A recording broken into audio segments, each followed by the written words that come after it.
Hello everyone! Ang ating recipe for today ay creamy salted egg chicken recipe. So, let's start! Sa mga nagtatanong kung paano ito lutuin dahil naka-upload ito sa Reels, ito yung complete procedure.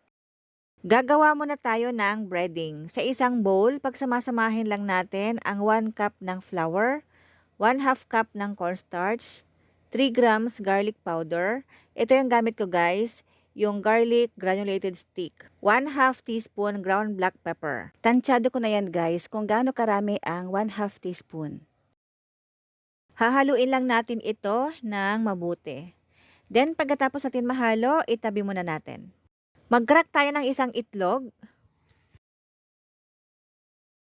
And then beat lang natin.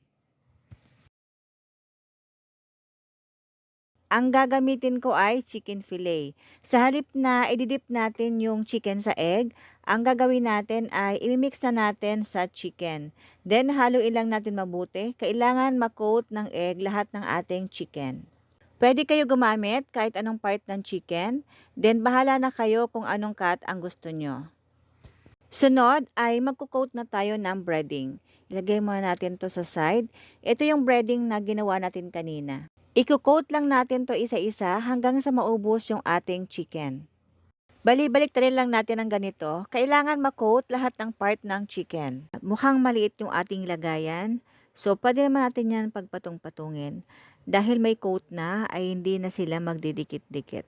Pagkatapos natin ma-coat lahat ng ating chicken, magpainit naman tayo ng kawali. Then, maglagay tayo ng cooking oil. Once na mainit na yung ating mantika, ilagay natin isa-isa yung ating chicken at iprito natin ito hanggang sa maging golden brown. Kapag na golden brown na ang ating chicken, ilagay lang natin sa isang bowl, then set aside. After natin maprito lahat ng ating chicken, meron ako ditong salted eggs. Hiniwa ko na yan. Ang kukuhain natin dito yung egg yolk lang. Reminder guys, amoyin nyo muna kasi minsan may bulok. Meron din na bibili na salted egg powder. Kung ayaw nyo na mamansya ang inyong mga kamay, ay powder ang inyong gamitin. Pero may mga salted egg naman na walang kulay. Huwag nyo itapon yung egg white. Pwede nyo pa yan gamitin sa ibang recipe. Pwede nyo rin iulam. Ako siguro ulam ko na lang, lagyan ko ng kamatis.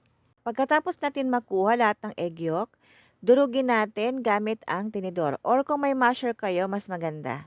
Kailangan durog na durog para ma-spread natin mabuti sa chicken. Magpainit na tayo ng pan, then maglagay tayo ng 4 tablespoon ng butter.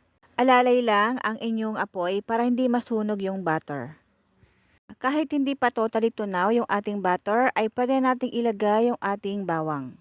And then, halo. Hindi natin kailangan papulahin ang bawang, mga 30 seconds lang ay okay na. Ilagay na natin ang salted egg. Nagdidikit-dikit sila kaya kailangan natin i-press para maghiwa-hiwala yung ating salted egg yolk. Maglagay tayo ng pork cube para maglasang pork yung ating chicken. Hehe, joke lang. Para dagdag linamnam sa ating sauce. Maglagay tayo ng asin. Tikman nyo muna guys bago kayo maglagay ng asin dahil maalat na yung ating egg yolk at yung ating pork cube. Naglagay din tayo ng paminta at kung nagmelt na lahat ng ating sangkap, ay maglagay na tayo ng evaporated milk. Kalahati ito ng malaking lata. Pwede kayo magdagdag basta magiging creamy pa rin yung inyong sauce. Mag-add tayo ng chili flakes. Optional to guys. Kung ayaw nyo ng maanghang ay pwede naman kayong hindi maglagay. Haluin lang natin hanggang sa makuha natin ang gusto nating lapot ng sauce.